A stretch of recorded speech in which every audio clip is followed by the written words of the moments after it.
Muchas gracias, muy amable. Y ahora sí la magia de la televisión es así, cambiamos a Mati y tenemos a Pablo. ¿Cómo estás, Pablo? Muy bien, gracias. Perfecto. Buenos días. Buenos días. Ya llegó la hora de nuestro bloque jurídico, así que Pablo, partamos rapidito nomás, aprovechando en honor al tiempo. En honor al tiempo. Y vamos a hablar sobre lo que es el subsidio de propiedades y liquidación de comunidades hereditarias de bienes inmuebles. Para usted puede sonar francés, chino, japonés, pero Pablo aquí nos va a aclarar todas las dudas. Pablo. No, es algo en realidad bastante más aterrizado de lo que suena, en realidad. En primer término, la subdivisión predial. ¿Ya? La subdivisión predial básicamente dividir un terreno, no es más que eso. ¿Ya? La verdad es que normalmente la gente se ha enfrentado a este problema cuando tenga terrenos agrícolas, normalmente. Ya. Es poco. No significa que no se pueda en los terrenos urbanos, pero normalmente es un proceso más complejo, mucho más costoso y que normalmente son grandes paños que se dividen para construir, por ejemplo, casas o proyectos inmobiliarios. Entonces, vamos a enfocarnos específicamente a la subdivisión de predios rurales, que son en realidad los más comunes, a los que la gente se puede enfrentar, no solo porque tenga una propiedad, que hay gente que pueda tener un gran terreno, que quiere subdividir, pero también puede ocurrir, y por eso va ligado con el segundo tema, con la liquidación de las comunidades hereditarias, que en realidad es una propiedad que heredamos de los papás, y que en realidad los papás a lo mejor tenían 3, 4, 5, 6 hectáreas, y los hijos quieren repartirla, y la pregunta es ¿cómo repartirla? ¿Cómo dividimos esas propiedades para poder hacerlo? ¿A través de qué procedimiento? ¿Quién los autoriza? Etcétera. Entonces, la primera pregunta es ¿qué es la subdivisión predial? Claro. Básicamente, Como para partir ahí contextualizando para partir eso. contextualizando. La subdivisión es lo que el nombre dice. Dividir una propiedad en distintos trozos o lotes, que es el término que se utiliza jurídicamente, y esos lotes van a dar origen a una propiedad distinta de este gran terreno originalmente. Para que se entienda. Supongamos que yo tengo una propiedad de 6 hectáreas y decido dividirla en 6 propiedades, puedo hacer 6 propiedades distintas de 1 hectárea cada una. Y cada una de ellas va a tener un rol propio y probablemente va a tener un título de dominio también propio. Y decir, incluso yo podría transferirlas, venderlas, etc. Entonces, básicamente la subdivisión es que una gran propiedad la transforma en varias propiedades más pequeñas. ¿Ya? Entonces, ¿qué son? Bueno, podemos subdividir, como decíamos, propiedades urbanas y propiedades rurales. En las propiedades rurales se denominan predios rústicos, que son aquellos predios agrícolas que están destinados específicamente para la agricultura o para el bosque nativo y que en realidad tienen ese objetivo. No es en el fondo una propiedad destinada para vivir, Perfecto. al menos originalmente. ¿Ya? Pero ¿qué ocurre? Que normalmente cuando nosotros queremos hacer una subdivisión predial y dividirlas en varios pedazos o varios lotes, muchas veces el objetivo es justamente ese, poder vivir en esa propiedad. Ya sea que voy a vivir yo, mis hijos, mis hermanos, si es que esto lo estoy heredando, o a personas que eventualmente se los voy a vender. Entonces, la pregunta que surge, ¿los puedo dividir cuando yo quiera? ¿En la superficie que yo quiera? ¿O en realidad hay ciertas reglas que se tienen que seguir? Y la verdad es que, en principio, no hay una gran limitación para dividir una propiedad, ¿ya? La única limitación es que esta propiedad debe ser el resultado de cada uno de estos lotes superior a 5.000 metros cuadrados. Claro. Ese es el requisito previo. Ahora bien, si yo quiero vivir en el lugar, la verdad es que en principio yo puedo vivir en el lugar. ¿Por qué? Porque una propiedad, aunque sea agrícola, la ley me permite que yo pueda construir al menos una casa y eventualmente una casa que se conocía como de los dependientes, que era como para los trabajadores del campo. Pero cada vez que yo subdivido una propiedad más grande y la transformo en pequeños lotes, se mantiene, el destino de la propiedad, que es agrícola, pero me da la posibilidad en el fondo de poder construir hasta 2 casas, una casa más grande y otra que tiene que ser inferior a 100 metros cuadrados. El requisito es que estas construcciones no pueden superar el 10% del total de la propiedad. ¿Qué significa eso? Que si yo tengo una propiedad de 5.000 metros cuadrados, no podría construir entre ambas propiedades, entre ambas casas, más de 500 metros cuadrados. Perfecto. Pero que es bastante. Sí, o sea, en realidad es mucho. Pues. es bastante. Y si obviamente yo quisiera tener una propiedad más grande de 500 metros cuadrados, podría tener un terreno de 1 hectárea y podría hasta los 1.000 metros cuadrados. Entonces la verdad es que la superficie de constructibilidad es bastante alta. ¿No? Y es eso que se va viendo también como los proporciones, como dices tú, según la cantidad de terreno. es el 10% Claro, de la sí, propiedad, ¿no? perfecto. Ya, y el resto y aquí también hay un tema bastante importante. Ahora, ¿dónde lo hago? ¿Y con quién lo hago? ¿Ya? Bueno, lo primero que tienen que tener claro, cuando tienen un paño más grande de terreno y quieren subdividirlo, lo primero que tienen que hacer es pedir autorización al Servicio Agrícola y Ganadero. ¿Por qué? Porque estas propiedades son propiedades agrícolas que tienen esa destinación. Entonces, para poder dividirlas, tienen que pedirle autorización a ese servicio. Ahora, ¿cómo es que esto se hace? No es que yo en realidad voy al SAC y le digo, mire, sabe que quiero dividir la propiedad, y me dicen sí o no. No, ese es un procedimiento un poquito más complejo. Se le tiene que presentar al SAC un proyecto de subdivisión. Y ese proyecto de subdivisión normalmente lo va a hacer un topógrafo, un geomensor, alguna persona del área de ingenierías que tenga competencia en esta materia, va a confeccionar un plano de acuerdo a lo que en el fondo las personas quieren subdividir este terreno, siempre respetando que no puede dar un terreno inferior a 5.000 metros cuadrados. Esa es la primera exigencia. Pero además de eso, como una exigencia adicional, es que si ustedes se dan cuenta, yo tengo por ejemplo un rectángulo, ¿ya? Y yo lo voy a dividir en varios terrenos. Ocurre que normalmente este gran terreno tenía un acceso. Y ese acceso habitualmente estaba en la parte superior o inferior, dependiendo de dónde esté el camino. Pero solamente llegaba hasta ahí. Pero no requería un mayor acceso porque en el fondo, como era una sola propiedad, yo podía atravesar mi propiedad libremente. Pero ¿cuál es el problema? Que al momento de subdividirlo, ustedes ya no van a tener una sola propiedad, sino que van a tener varias propiedades.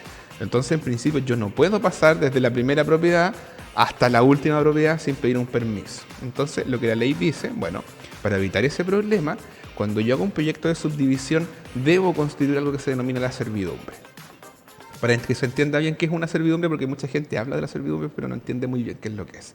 La servidumbre básicamente es un camino, en este caso, porque hay otro tipo de servidumbre, que permite a las personas que están en los lotes de más atrás poder acceder por intermedio de los otros lotes y pasar, por ejemplo, con un vehículo, pasar caminando, por la vía que ellos prefieren. En el fondo es un derecho, es que está delimitado, no es en cualquier lugar. Habitualmente va a ser en el lugar que sea menos molesto. Supongamos que si yo divido un lote en 8 propiedades que van escalonadas una hacia abajo, lo más probable es que pase entre los límites de cada una de las parcelas. ¿Por qué?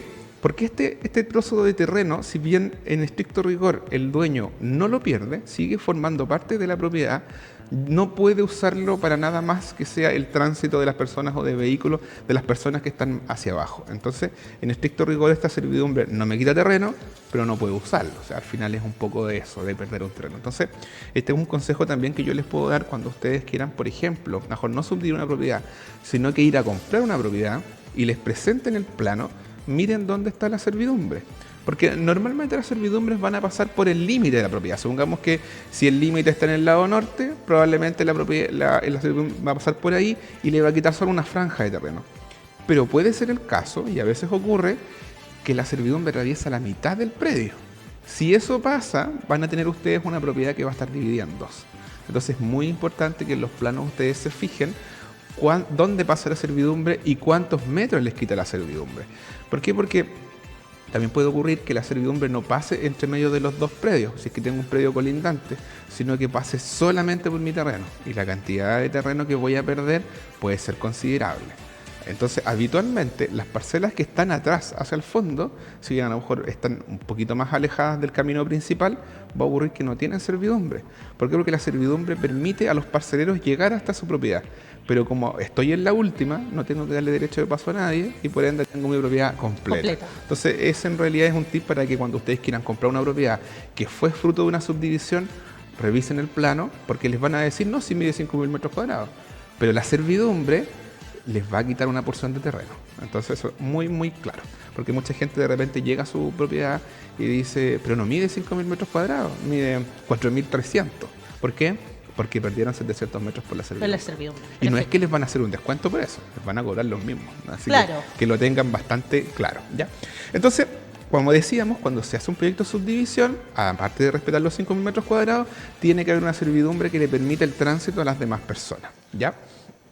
Ahora, hay mucha gente que también nos pregunta, bueno, yo quiero comprar una propiedad, pero me ofrecieron una propiedad de 1.000 metros cuadrados, de 500 metros cuadrados o 2.000 metros cuadrados. ¿Puedo comprarlo? La verdad es que depende. La regla general es que no debiesen haber propiedades inferiores a 5.000 metros cuadrados porque la ley no permite subdividir en más. Hay ciertos casos, ciertas excepciones, vamos a hablar de ellas, ¿ya? Por ejemplo, la primera de las excepciones es cuando yo quiero cederle un derecho o venderle a una persona jurídica sin fines de lucro. Un ejemplo muy clásico que se da en los campos, se va a instalar una iglesia. Y la iglesia en realidad son entidades que no tienen fines de lucro, y esas entidades yo les puedo subdividir una porción de terreno inferior a 5.000 metros cuadrados y entregárselo a esa persona jurídica, que se van a ser dueños, pero van a tener un terreno, por ejemplo, de 1.000 metros, de 500 metros. Entonces, en esos casos la ley permite una subdivisión predial inferior. También hay otros casos, en casos de regularización por bienes nacionales. Esto lo hemos hablado en unas veces anteriores, pero un resumen muy breve. Supongamos que yo, producto del paso del tiempo, a lo mejor de una herencia, tengo una propiedad donde vivo, construí una casa, pero la verdad es que esa propiedad no es mía. Tampoco, por la cantidad de tiempo que he pasado, tengo mucha claridad de quién es esa propiedad. A veces son propiedades muy grandes, que eran de algún familiar muy lejano, y la gente se fue instalando, a lo mejor mi papá se instaló en ese terreno, y luego yo seguí viviendo en el terreno. Y lo tengo hace mucho tiempo. La ley dice que si yo ocupo ese terreno por más de 5 años, no hay ninguna persona que me dispute el dominio de esa parte. Yo la tengo cercada, vivo en el lugar, pago luz y agua, por ejemplo, me permite que yo pueda iniciar un procedimiento para obtener un título de dominio. ¿Y qué es lo que va a ocurrir? Y probablemente ocurra, que ese terreno sea inferior a 5.000 metros cuadrados. Porque en realidad no voy a tomar una superficie grande, sino que es donde tengo la casa y probablemente un pequeño huerto. Entonces, en ese caso la ley también dice que en el procedimiento de regularización se permite que se generen nuevos títulos de dominio inferiores a 5.000 metros cuadrados. Entonces, ese también es otro caso en el que esto podría ocurrir. También hay un tercer caso, que es un caso más puntual, se daba mucho tiempo atrás, pero hoy día ya van quedando pocas propiedades en esta situación. Cuando estamos en presencia de una propiedad que ya sea que mis padres o que mis abuelos adquirieron a través de la reforma agraria, que son porciones de terreno bastante grandes que se entregaban en esos años, la ley le permitía a aquellos parceleros que mantengan la propiedad íntegra, es decir, que no ha sufrido subdivisiones, en poder subdividir la propiedad en porciones de 1.000 metros cuadrados y cedérsela a sus hijos o padres. Ah, perfecto. Pero solo en esos casos. Entonces la verdad es que hoy día ya son casos menores, no son casos tan habituales, porque la mayoría de las propiedades de la reforma agraria ya tuvieron alguna subdivisión predial. Es decir, no sé, pues ya le vendieron la mitad a otra persona, entonces pierdan ese derecho una vez que se hace la subdivisión. Pero si la propiedad todavía se mantiene íntegra, yo podría subdividirla en una porción inferior. Ahora, no significa que el dueño tiene que ser el mismo que recibió la parcela, porque el dueño podría haber vendido la propiedad y la persona que la compró, si la recibió de manera íntegra, también podría hacer esta subdivisión previa. Así que se conoce mucho como la ley padre-hijo, ese es el término que se utilizaba. No sé si tú la habías escuchado antes. No, por eso. ¿No? Bueno, es que en realidad yo los temas jurídicos. Yo estoy aprendiendo ahora. Esto es como mi clase de los viernes. Sí. Entonces, para que les quede claro, estos son los casos en los cuales una propiedad, que son bien puntuales, se puede subdividir en menos de 1.000 metros cuadrados. Entonces, la pregunta que hace la gente, pero ¿y cómo el vecino del lado? Porque esto es muy común, yo creo que esto pasa todos los días en la oficina. Pero ¿cómo el vecino del lado tiene 500 metros y le compró a Juanito, a Pedrito, a Andresito? Y la verdad es que aquí yo quiero ser bastante enfático, que la ley, al permitir solamente subdivisiones de 5.000 metros cuadrados, no pueden darse otras subdivisiones, jurídicamente hablando. Pero ocurre que en la práctica sí pasa. Ahora, tiene problemas esto. ¿Por qué? Porque lo que se hace es lo que se conoce como la denominada cesión de derechos, que hoy día la verdad es que muchas notarías y muchos conservadores de bienes raíces no lo permiten. La cesión de derechos es lo siguiente. Yo, cuando soy dueño de una propiedad, supongamos que yo tengo 1 hectárea de terreno, soy dueño, ¿ya? Y el dueño, ¿quién es dueño? Aquella persona que tiene el 100% de esa propiedad. Pero también podría ocurrir que seamos 2 dueños, que compramos a medias una propiedad. Significa que cada uno es dueño del 50% de la propiedad. Pero sigue siendo una misma propiedad. No es claro, que en el fondo tengamos 2 propiedades por ser 2 dueños. Es una propiedad que tiene 2 dueños, que puede tener 3, 4, 5. Que en el fondo se hay una limitación nomás. Exacto. Entonces nosotros entre medio podríamos pasar una línea divisoria, pero para los efectos jurídicos es la misma propiedad, tiene el mismo rol y tiene ciertas limitaciones, como por ejemplo lo que conversábamos, que solo se pueden construir 2 propiedades. Entonces supongamos que ahora que fuéramos 3 dueños y los 3 quisieran poner una casa, no podríamos, porque la ley no nos autoriza a poner más de 2 casas dentro del mismo terreno. Entonces, ¿qué es lo que va a ocurrir? Que hay mucha gente que dice, ya, pero es que el vecino está dispuesto a cederme 1.000 metros. ¿Y cómo lo hacen? A través de una cesión de derechos. Y en esa cesión de derechos se hace una notaría y dicen que le ceden un porcentaje de mi derecho. Porque yo soy dueño del 100%, yo en teoría podría ceder el 10%. Y ese 10% a lo mejor, si dividimos 1 hectárea en 10, nos va a dar 1.000 metros. Entonces, él podría instalar su casa y decir que vive ahí. ¿Cuál es el problema? Hay muchos problemas prácticos. Primero, supongamos que el vecino en realidad se lo vende a 3 personas así. Y 3 personas se instalan en el lugar, más lo que le queda a él. Entonces, habríamos 4 personas viviendo en el mismo terreno de 1 hectárea. No hay problema, vamos a dividir, etcétera, y vamos a ir a la compañía de luz y vamos a ir a pedir nuestro arranque de luz. Y nos va a decir la compañía de luz, ya, ok, tiene que traerme su título de dominio. No, pero es que yo aquí tengo la cesión de derechos. Sí, pero eso no lo hace dueño. ¿Por qué? Porque en principio, en una propiedad se puede tener solo un arranque de luz, por rol. Y cada propiedad tiene solamente un rol. Entonces van a empezar a aparecer los problemas. ¿Por qué? Porque no voy a poder instalar un arranque de luz propio. A lo mejor le voy a tener que pedir permiso al vecino, sacar un cable de manera media ilegal para poder darle luz a mi casa. A lo mejor si solo tenemos una casa no es tanto problema. Pero ¿y qué pasa si son 2, son 3, son 4 vecinos? El arranque de luz no va a dar la cantidad de voltaje. Y me voy a ganar un problema permanente. ¿Por qué? Porque la luz no me va a dar abasto. Cuando vaya a querer pedir también la instalación de servicios sanitarios me van a decir que no, porque también es uno por rol. ¿Qué cosas más pueden pasar en el futuro? Si el dueño que me vendió estos 1000 metros y que conservó parte de la propiedad fallece, los dueños del resto del terreno van a ser los hijos.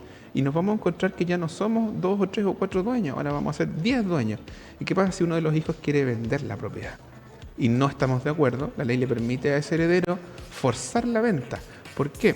Porque ¿de verdad? Exacto. Porque yo no soy dueño de esa porción de terreno donde yo instalé mi casa. Porque la ley dice que yo soy dueño de un 10% sobre una porción indeterminada del terreno.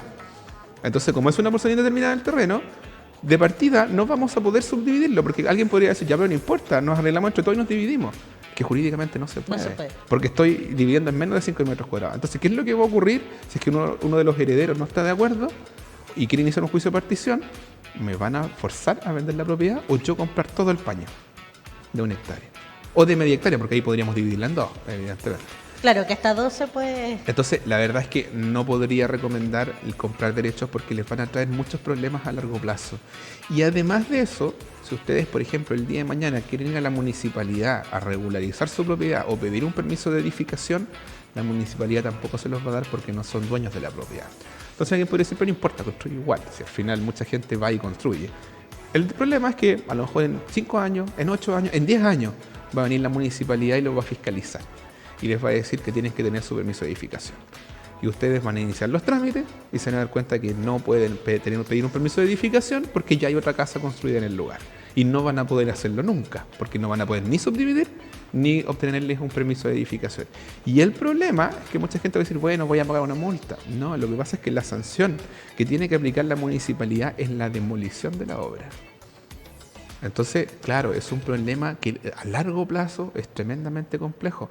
Les insisto, puede que ustedes pasen 7 años sin mayor problema, pero pueden que en el año 8, año nuevo, o año 9, año 10, los lleguen a fiscalizar o que simplemente fallezca el propietario original del terreno y se encuentren con este tremendo problema a largo plazo. Entonces, de partida, no les puedo recomendar vender la cesión de derechos y además cuando esta cesión de derechos se hace con el objetivo de generar una suerte de construcción o una especie de villa en el lugar, además es ilegal y sancionado penalmente.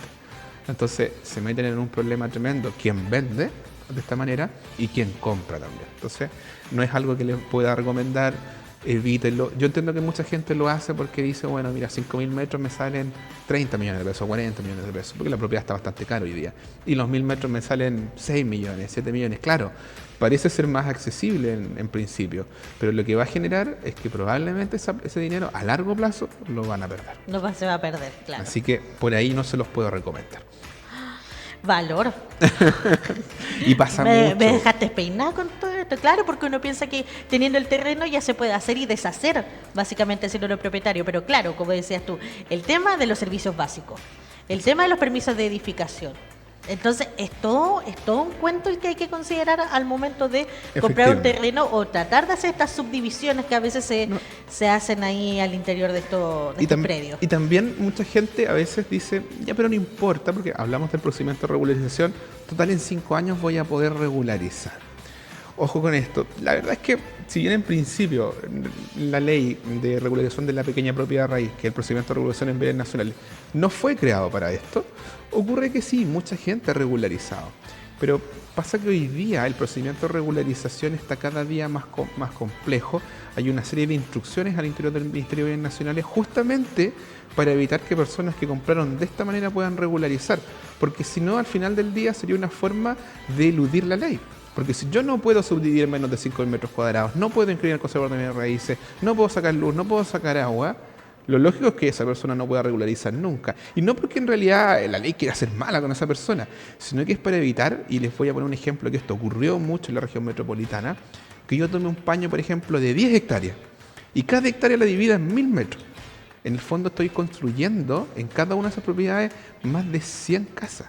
Y 100 casas, con todo lo que ello implica, nos supongamos 3 o 4 personas por casa, estamos hablando de más de 400, 500 personas en un solo paño de terreno. O sea, estoy construyendo en la práctica un proyecto inmobiliario. Claro. Entonces, ¿qué es lo que hizo Bienes Nacionales al principio? La verdad es que regularizar estas propiedades. Bueno, también un poco con el objetivo de solucionar este problema a la gente. Pero hoy por hoy, el Bienes Nacionales ya no está regularizando estas propiedades. ¿Y cómo se da cuenta Bienes Nacionales? De una manera más fácil, muy fácil. Hay 3, hay 4, hay 5, hay 6, hay 7 solicitudes de regulación sobre el mismo terreno. Entonces, ¿qué es lo que hace Bienes Nacionales? Las rechaza todas. Entonces, la gente que piensa que tiene esa solución de largo plazo, la verdad es que muy probablemente no la va a tener. Porque si bien esto no está en la ley, sí es un tema de criterio que está utilizando Bienes Nacionales. Y el criterio está cada día más restrictivo. Es decir, antes la gente decía, no, regularizo.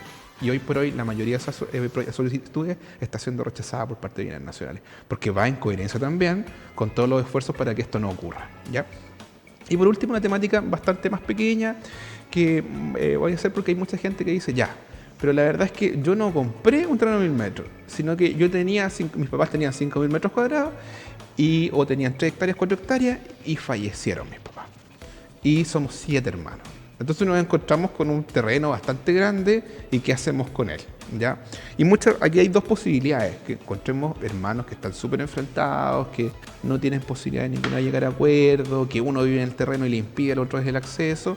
Y tenemos el otro caso, que también es común, en que los hermanos en realidad quieren cada uno recibir su porción de terreno en realidad. Porque se encuentran con este terreno que es bastante grande y cada uno de ellos quiere tener su título. Ocurre que muchas veces los hermanos se arreglan a la buena. Y van y dicen, no, yo me voy a instalar acá, tú quédate por acá, y cada uno comienza a instalar su casa.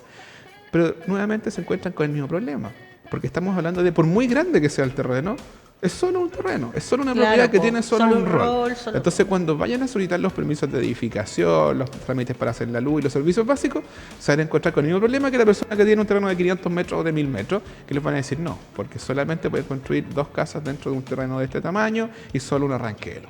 Entonces, la solución, la verdad es que si el terreno es grande, es bastante práctica. Ellos pueden iniciar un proyecto de subdivisión donde a cada uno de los hermanos, si es que el terreno da, le asignan una porción de terreno superior a 5.000 metros cuadrados. Y con ese proyecto de subdivisión, luego se hace una escritura que se llama de liquidación y adjudicación, porque liquidan esta comunidad hereditaria y a cada uno de ellos se les adjudica una o más propiedades, porque podrían resultar más lotes también. Y cada uno de ellos, esto se lleva al conservador de bienes raíces, y a cada uno de ellos se le adjudica la propiedad y tienen un título de dominio con un rol propio y van a poder construir cada uno su casa sin tener el miedo de que en el fondo no van a poder tener permiso de edificación y que el día de mañana tampoco van a poder instalar servicios básicos. Eso se puede hacer siempre y cuando la propiedad nos dé un resultado de más lotes que en realidad la cantidad de hermanos que son. Porque también puede ocurrir que la propiedad tenga, no sé, pues 3 hectáreas y sean 7 hermanos. Si lo dividimos no nos va a dar. Nos van a dar solamente 6 lotes. Entonces, ¿cómo lo hacemos? Obviamente ahí hay varias posibilidades, que por ejemplo, si cada lote cuesta 30 millones, entre los hermanos que sí van a tocar una propiedad, le paguen a él el valor de un lote, entonces él no toca ningún lote, pero recibe dinero. Entonces, claro, para comprar otro lado. Justamente. Entonces hay soluciones porque en realidad no todos pueden querer quedarse con la propiedad. Claro, pero quizás van a querer acceder al beneficio del terreno, que eso también es válido. Entonces, hay varias soluciones. Por ejemplo, también mucha gente dice, ya, pero la verdad es que somos 5 hermanos y 2 queremos vivir en el lugar y tenemos 3 que no quieren vivir en el lugar. ¿Qué hacemos? Bastante sencillo, hacen lo mismo, dividen la propiedad, hacen 5 lotes de la propiedad, se les adjudican 2 a los herederos que sí quieren y los otros 3 lo ponen a la venta. Es bastante simple, en realidad ellos se quedan con el dinero, no con la propiedad, pero en la práctica es lo mismo. Entonces muchas veces la gente en este tipo de subdivisiones se ahoga muchas veces en un vaso de agua y la verdad es que hay muchas soluciones. Ahora, y tocando el último caso, que es el caso a veces un poquito más complejo, somos 5 hermanos, la propiedad mide 1 hectárea, no podemos dividirla, todos queremos tocar una porción del terreno, pero la verdad es que no da la Claro, no porción. da para los 5.000. Claro, ¿qué hacemos? ¿Nos dividimos cada entre uno. 5 a la mala? Bueno, esa es una opción que no la puedo recomendar, ¿ya? O la otra opción es que la propiedad se venda y entre todos se repartan una cantidad de dinero y que eventualmente les podría a lo mejor en otro lado a comprar un lote, una casa o un pie terreno para independiente, o al un final. pie para un terreno, etcétera. Esa es una opción. O supongamos que en realidad 2 hermanos dicen, no, es que nosotros queremos vender, pero los 3 no quieren vender. ¿Qué hacemos? Y tampoco me quieren pagar lo que vale mi Claro. derecho. Bueno, ahí es donde está disponible siempre el juicio de partición, que básicamente es que yo recurro ante un juez civil para que designe una persona que se va a llamar juez árbitro o juez de partición, el cual va a iniciar un procedimiento donde va a buscar alternativas. Siempre está esa opción de, por ejemplo, hermanos que quieran vender, que le paguen lo que valen sus derechos, y ellos reciben dinero y los otros 2 hermanos que quieren vivir en el lugar se queden con la propiedad. Y en el caso de que esto no sea posible, sea porque no quieren o porque no hay acuerdo o porque no tienen el dinero, la solución siempre es la misma. Se vende el terreno, en Y se pública divide. subasta dice la ley, pero hay opciones intermedias como venderla directamente y a cada uno le va a tocar lo que corresponda, pero, y siempre con un pero, que el juez árbitro o el juez de partición va a cobrar honorarios que van a ir entre el 10 y el 12, el 13% habitualmente de lo que valga y lo que se venda en las propiedades. Entonces, siempre el consejo que le decimos los abogados a los clientes que llegan a esta instancia es, mire, esto va a pasar igual. O sea, la propiedad va a tener que venderse o ustedes pagarle a los otros el valor de la propiedad. Claro. La diferencia está en que si no nos ponemos de acuerdo ahora, van a tener que pagar entre un 10 y un 12% del valor de la Alguien que los obligue a ponerse de Justamente. acuerdo. Y además, van a tener que cada uno de ellos contratar un abogado para que los represente en este juicio, que también les va a cobrar honorario y que probablemente también les cobra un porcentaje sobre la venta de los inmuebles. Y además de eso, van a tener que pagar un tasador que tase las propiedades, van a tener que pagar la persona que subdivide las propiedades, van a tener que pagar el conservador de bienes raíces No, van a salir para inscribir atrás, y la no. notaría. No. Entonces, el consejo de los abogados siempre, muchas veces la gente está enfrentada en estas situaciones, trate de llegar a un acuerdo porque vamos a llegar a lo mismo y se va a pagar mucho más plata. Entonces, buscar soluciones más O que sea, en el pelea fondo es- buscar donde menos se pierda dinero, básicamente. Justamente. Porque es verdad lo que dices tú, pues el resultado va a ser el mismo, la propiedad se va a tener que vender sí o sí, pero Justamente. usted tiene que ver dónde le conviene también En el ahí cuidar el bolsillo. bolsillo, ¿cierto? ¿Terminamos, Pablo? Terminamos. Listo. Muchas gracias, Pablo. Entonces, bueno, si la gente se ve enfrentada a este y otros problemas, ¿dónde los pueden ubicar para que ustedes los representen en caso de? Bueno, ahí está apareciendo por lo que veo la página Sí. web en www.julismaule.cl. Ahí nos pueden contactar ya sea por correo electrónico, por WhatsApp, nos pueden llamar por teléfono. Y la recomendación siempre es agenden una cita. Nuestra entrevista siempre es gratuita. Nosotros no cobramos por la entrevista. Nosotros les podemos dar la asesoría y obviamente lo que finalmente haya que hacer, eso es lo que nosotros les vamos a cobrar. Entonces, yo siempre mi consejo es pregunten por su caso, porque a veces incluso la solución es tan simple que basta con que le pregunten a uno y a veces no es tan jurídica la solución. U otras veces es un tema más complejo y ahí vamos a tener que cotizar los honorarios.